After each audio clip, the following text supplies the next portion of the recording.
5, 4, 3, 2, 1.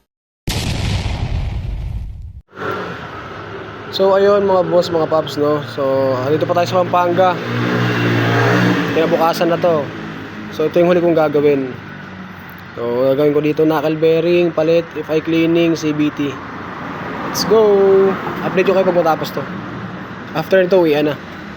Uwi na ako ng Bulacan after nito. Let's go. Meanwhile, So ayun mga boss, mga paps, no. So knuckle bearing na tayo. Isasalpak ko na siya. So ito yung papalit ko. So ito yung papalit natin. May Corona, mas malaki. Ito yung plate. At ito yung ilalim, grinder ko na siya. So update ko kayo pag nakabit na natin. Let's go.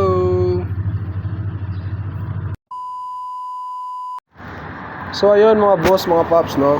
Tapos na natin gawin yung knuckle bearing o N-torque. So binalik ko na lahat. Goods na yan. So dito naman ako sa CVT. CVT natin pagkatapos yan FI cleaning. Goods na.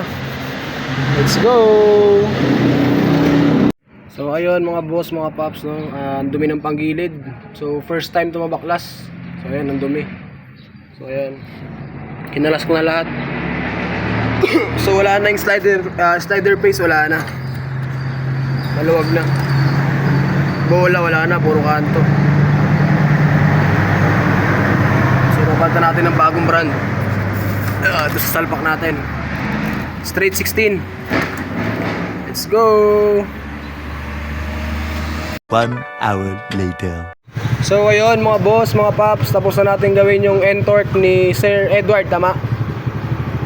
So na-testing na namin, napalitan na knuckle bearing,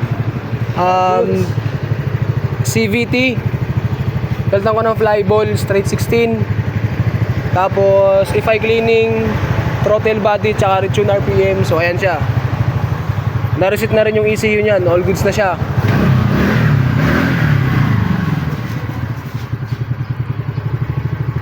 Wala na rin kabig yung manibela. So mas maganda talaga yung mas malaking bulita sa ilalim. Yan, so okay na lahat. Maraming salamat. Let's go. Uwi na tayo, Bulacan.